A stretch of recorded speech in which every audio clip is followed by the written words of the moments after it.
दोस्तों, कहा जाता है इंसान का सच्चा साथी या मित्र कोई है, वो है किताबें। इंसान की कामयाबी के पीछे किताबों का ही हाथ रहा है। हमारे फेलियर का एक जो सबसे बड़ा कारण है वो है कि हमें कोई सही राह दिखाने वाला नहीं होता। ज़रूरी नहीं कि सबके घर में एक बड़ा बुजुर्ग होगा जो आपको हर बात पर समझाता होगा। तो दोस्तों, ऐसे में किया क्या जाए? दोस्तों, अगर हम किताबों को अपना दोस्त बना लें तो ये किताबें मरते दम तक हमें सही राह दिखाती रहेंगी।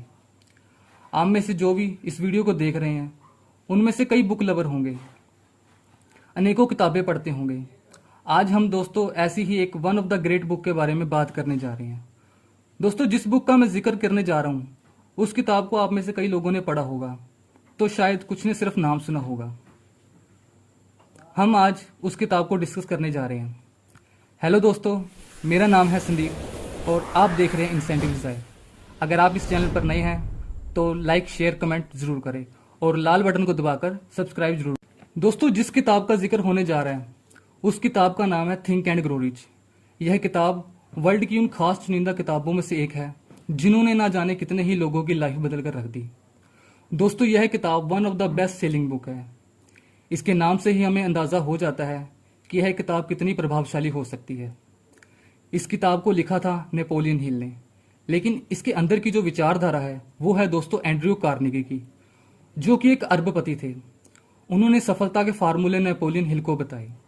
आगे नेपोलियन ने इस फार्मूले को उन सभी लोगों तक जो अपनी लाइफ में कुछ करना चाहते हैं किताब के माध्यम से पहुंचाने का यत्न शुरू किया। इस तरह की दूसरी कोई पुस्तक ना तो दोस्तों आज तक बनी है और ना ही कभी बनेगी। कार्नेगी के अनुसार इस किताब के हर चैप्टर में वो फॉर्मूला छुपा हुआ है जो आपकी लाइफ बदल सकता है। बस शर्त इतनी है कि आप उसके लिए तैयार रहें। बेसिकली दोस्तों, ये किताब आपको फाइनेंशियली ग्रो होने में रिच करती है या कह लो मदद करती है, किंतु इसके फार्मूले लाइफ के हर क्षेत्र में आपको सक्सेस दिला सकते हैं। लेकिन जो लोग अपनी लाइफ में फाइनेंशियली एक बहुत अच्छा मुकाम हासिल करना चाहते हैं उसके लिए पुस्तक काफ़ी खास होने वाली है। आज हम दोस्तों इस किताब के पहले 2 चैप्टर के बारे में बात करेंगे। इसके पहले 2 चैप्टर हैं विचार और इच्छा। दोस्तों, इस किताब की फिलॉसफी ये बताती है कि किसी भी क्षेत्र में सक्सेस की जो जड़ है वो है विचार। हाँ जी दोस्तों, एक चमत्कारी विचार। विचार सक्सेस का फर्स्ट स्टेप है। इस स्टेप को लिए बगैर हम अपनी मंजिल तक नहीं पहुंच सकते। हमारे विचार ही हमारा भविष्य तय करते हैं। विचार कैसे आना, कब आना, क्यों आना, ये सब हमारे दिमाग पर निर्भर करता है। हम जिस क्षेत्र में ज़्यादा सोचते हैं उसी से रिलेटेड हमारे विचार हमारे दिमाग में आते हैं। यदि कोई व्यक्ति अमीर बनना चाहता है और उसी के बारे में सोचता रहता है तो धीरे धीरे दिमाग में उसी से रिलेटेड विचार उसके आने लगते हैं। दोस्तों, इस किताब में कहा गया है कि इस किताब को पढ़ते वक्त आपके दिमाग में किसी भी वक्त एक चमत्कारी, एक लाइफ चेंजिंग विचार आ सकता है। इसमें यह भी कहा गया है कि अगर आपको कोई विचार आ जाता है जिसमें आपको अपना उज्जवल भविष्य नजर आए तो आप उस पर उसी समय काम करना शुरू कर दो। आपके पास जो साधन हो, जो औजार हो, उन्हीं के साथ शुरू कर दो। जैसे जैसे आप आगे बढ़ते जाएंगे आपको और कई साधन मिलते जाएंगे। इंसान का मस्तिष्क जो सोच सकता है वो हासिल भी कर सकता है। यही है दोस्तों विचार। चलिए अब बात करते हैं इच्छा के बारे में। दोस्तों, कुछ हद तक इच्छा और विचार एक ही सिक्के के 2 पहलू हैं। इनमें माइनर सा ही डिफरेंस है। इच्छा दोस्तों आपके मन में काफ़ी लंबे समय तक रह सकती है, किंतु विचार आपका कभी बदल भी सकता है। आपका विचार दृढ़ करने के लिए उस विचार के प्रति एक प्रबल इच्छा होनी चाहिए। दोस्तों, विचार और इच्छा से रिलेटेड किताब में एक स्टोरी भी दी गई है। चलिए इसे डिस्कस करते हैं। दोस्तों, ये स्टोरी है एडविन सी बार्न्स नाम के व्यक्ति की। उसके सक्सेस की शुरुआत भी एक विचार या कह लो इच्छा ही थी। बार्न्स के मन में दोस्तों उस समय के महान वैज्ञानिक डॉक्टर थॉमस एडिसन के साथ बिजनेस पार्टनर बनने का विचार आया। कह लो उनके मन में एडिसन के साथ काम करने की प्रबल इच्छा पैदा हुई।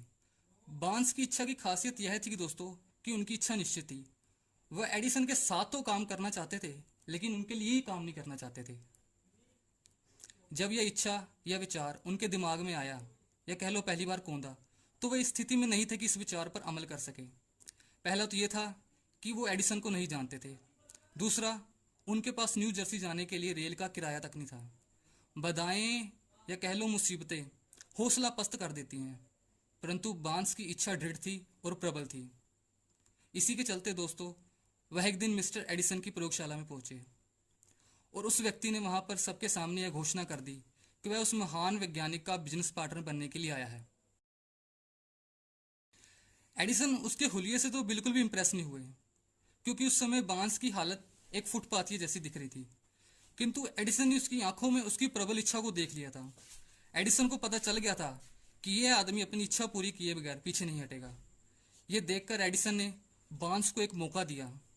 बांस पहली ही बार में तो एडिसन के पार्टनर नहीं बने, उन्हें कम तनख्वाह पर एडिसन के ऑफिस में काम करना पड़ा।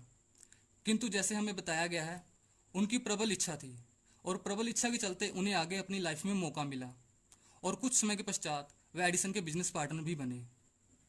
तो दोस्तों, इसका मीनिंग यही निकलता है कि यदि आपके मन में कोई चमत्कारी विचार है और उस विचार के प्रति प्रबल इच्छा है और आप अपना 100% एफर्ट देने के लिए तैयार हैं, तो आपको सक्सेस होने से कोई नहीं रोक सकता। ओके दोस्तों, आज की वीडियो में बस इतना ही। इस किताब के अगले चैप्टर हम अगली वीडियो में डिस्कस करेंगे। अगर आपको वीडियो अच्छी लगी हो तो लाइक शेयर कमेंट करना ना भूलें।